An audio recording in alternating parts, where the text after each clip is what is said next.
This tie is 100% fully over. Javi Ball, Barca, you are in the UCL semis.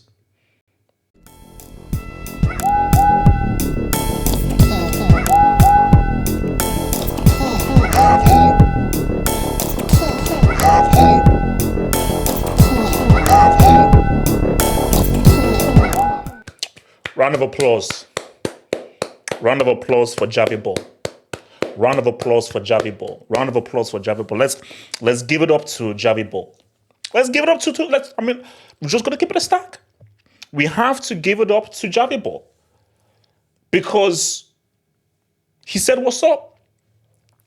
Your boy Javi said what's up. And I don't know whether there's going to be a scenario in which Laporte is going to allow Javi to leave. But let's just look at this game specifically, man.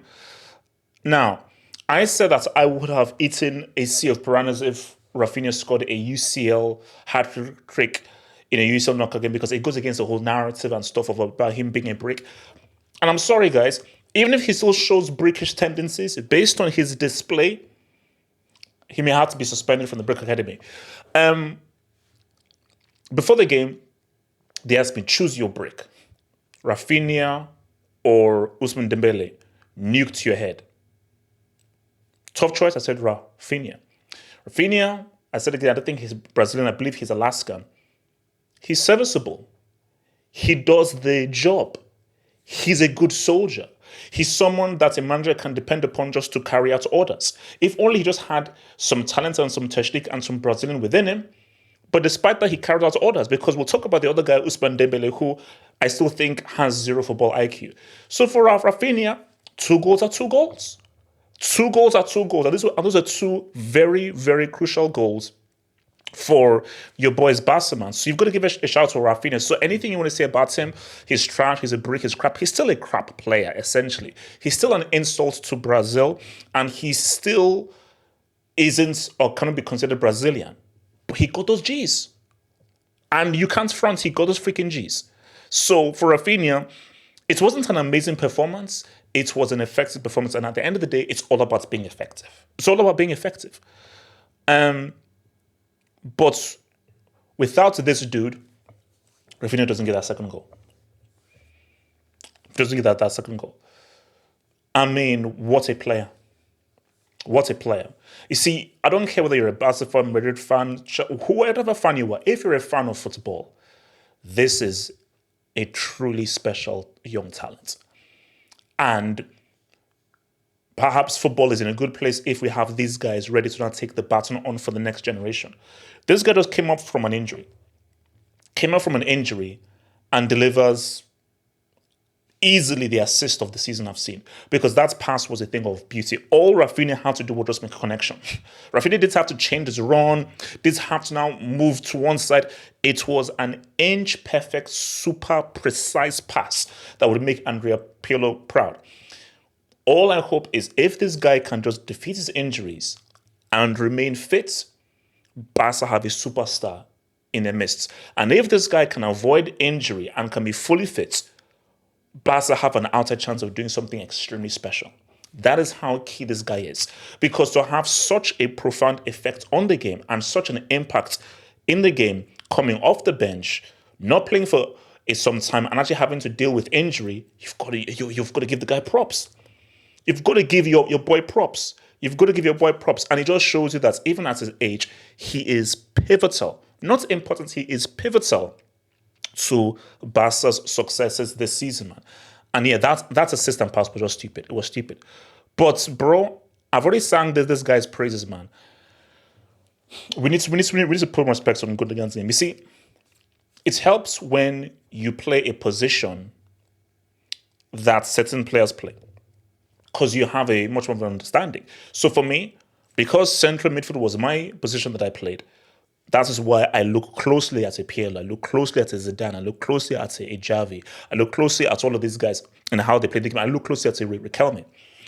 Gundogan is, just as a footballer, is freaking amazing. The guy, high 70s ITES score, potentially even 80, 81. But just in terms of understanding how to play the central midfield position, he's that dude.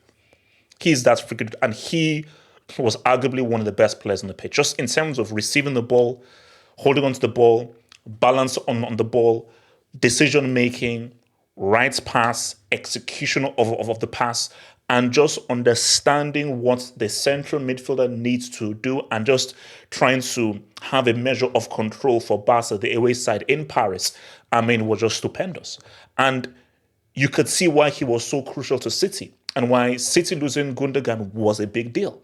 That has easily been one of City's biggest losses. And you ask many City fans, they will say, bro, Gundogan was a loss. Mahrez, Zinchenko, Jesus, Cancelo, Gundogan. And Gundogan has arguably been one of Barca's best players. In terms of consistency from beginning to end, he has easily been one of Barca's most consistent, best, and most important players. But this guy, as a footballer midfielder, was superb.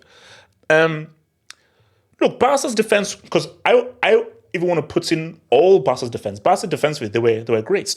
Because apart from that short spell from PSG where they got those 2 goals, overall they were actually pretty good. Overall, these guys were actually pretty good, actually did their thing. And Araujo had the play of the game. That block on Barcode was superb because he had to get that thing precisely right. But Araujo, Koundé, Kubarsi, they were money. Even Cancelo was high. But just how they dealt with the threats of PSG, I thought those guys were money, man. And speaking about defenders, here's the thing. First touch, goal. And the winning goal. So you got the winning goal with your first touch. Amazing. So, Sharon, that's amazing. You got the goal and you put Barca in a great position to go through. But there's a second leg to come. You see, if this is a one-off game, it's fine, bro. But there's a second leg to come. And your one job was don't get a yellow card. Now, getting a goal, that's even extra. But the main job was don't get a yellow because you are needed for the next leg. So even at 3-2 down, you are now out of that second leg.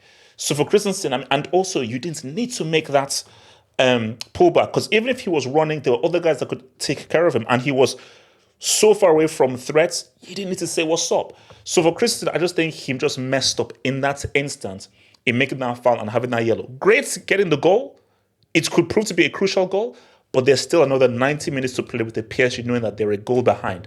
Now they know that they don't have to deal with a defender from Barca. He's still a bum. He's still essentially a bum, and he will still remain in the Brick Academy. Good goal. Good goal. But a broken clock is right twice a day.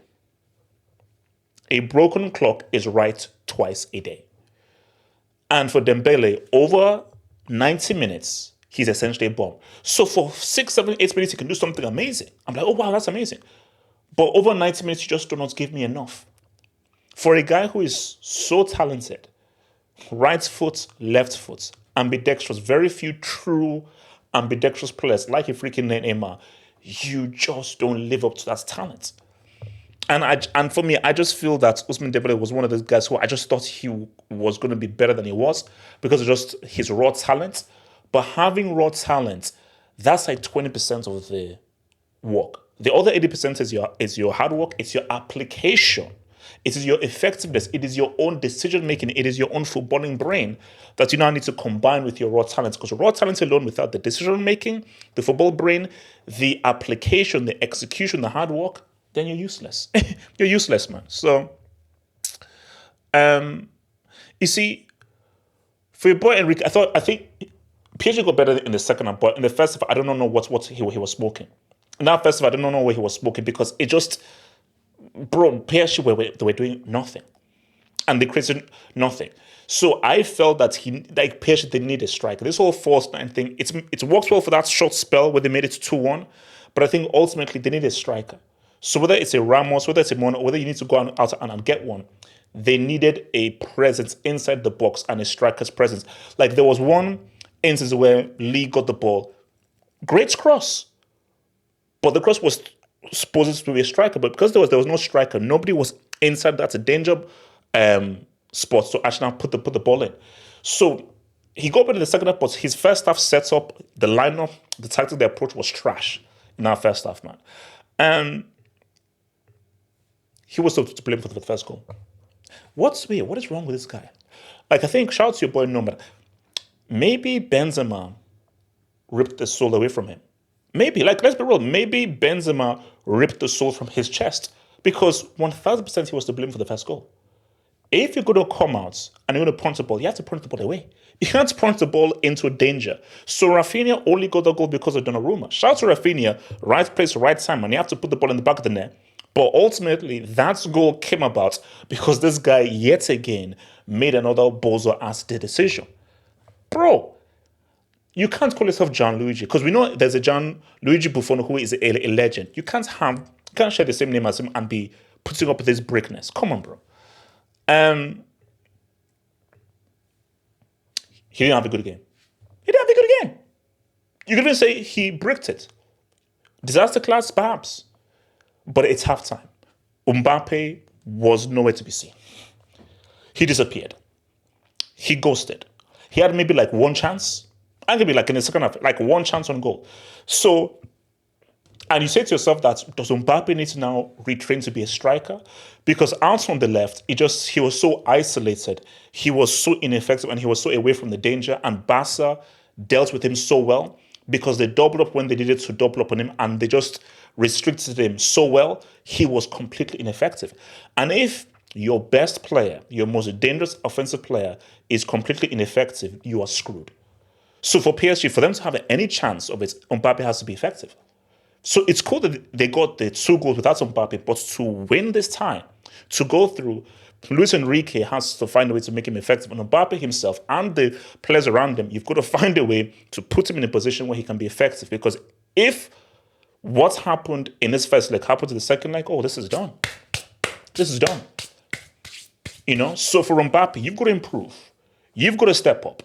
You've got to make things happen. And you've got to be a lot more creative, a lot more imaginative, be a lot more riskier, be a lot more inventive in how you dribble and how to find space, because the team needs you. The team cannot go through without you being at your very best. And you cannot ghost like you did today. We know who you are. You're a 19-year-old World Cup winner. You're a guy who constantly dunks on Messi.